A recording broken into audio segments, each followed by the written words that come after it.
In my experience as a youth minister for over 14 years, I found out 4 things that always killed my fire. Number 1, it was offense. Anytime I got offended at somebody, I lost my fire. People leave the churches because of offense. Actually, 99% of people that leave the churches today leave because of offense. And for those of us who think, yeah, it's about church, do something and change so that people stop leaving the church because of offense. Actually, in one meeting, Jesus had 75 of his key leaders leave him. If you think that if the church will get perfect, less people will leave the church because of offense. If the church will get perfect, more people will leave because of the offense, because they could not live up to that perfectionism. Offense is unavoidable. We can only stop causing offenses, but we cannot ever stop having offenses. You will be offended. And offense is the devil's trap to cause your fire to die out. It's just the devil's trap. That's all it is. If you look today, somebody offended you, tomorrow unknowingly you're gonna offend somebody, and it's the devil's trap to kill your fire. That's all it is. The second thing that I've seen in my ministry and personally in my life, or what kills the fire, is disappointment. It's when you dream, you believe, you fast, you pray, and it doesn't happen. You prayed for somebody you believed that they're going to be healed. You had a word from God. You knew it and nothing happened. And next thing that happened is that becomes like a water that goes on your fire. And it's very important. I want you to see this. When you get offended, honestly, Jesus doesn't really go after you and tries to butter you up. When the guys got offended, Jesus didn't go up to them and say, hey guys, let me explain. I didn't mean you to eat my flesh. I meant communion. Jesus didn't do that. But when guys left Jerusalem, walked to city of Emmaus, he walked beside them, encouraged them with scriptures until their hearts got on fire again. Anytime you're disappointed, Jesus will walk behind you and remind you of His word, so your heart will catch fire again. And the third thing that kills our fire is honestly busyness.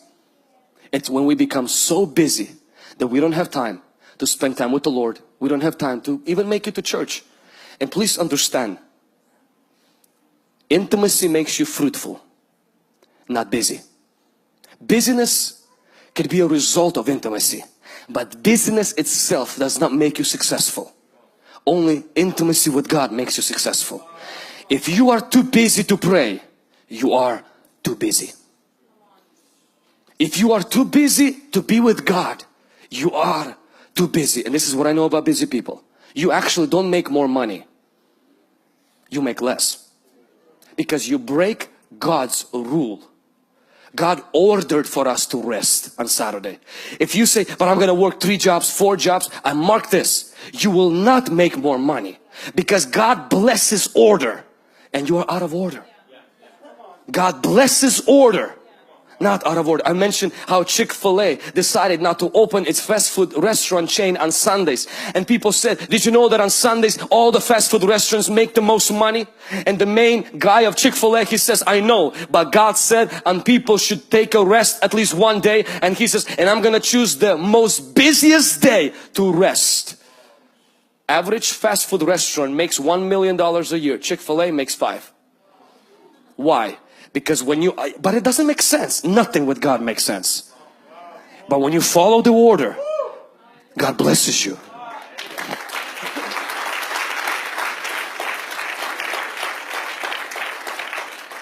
Same thing, when you give, it seems like but you're gonna lose money and somehow you have enough.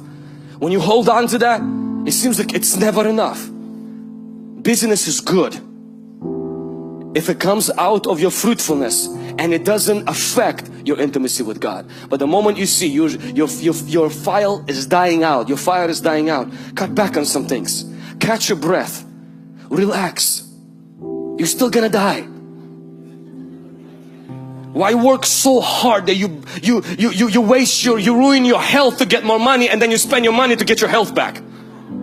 Why don't you just keep both at the same time? Because this is not just about relationship with God. This is about your health being. This is about your kids. Knowing who you are. This is about your family. This is about your spouse. This is about everyone, everything being intact. And the last one is materialism.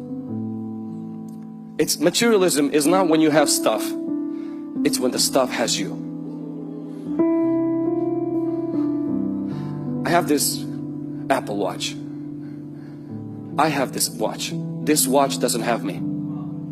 Because at any moment, this watch can be yours. Not today.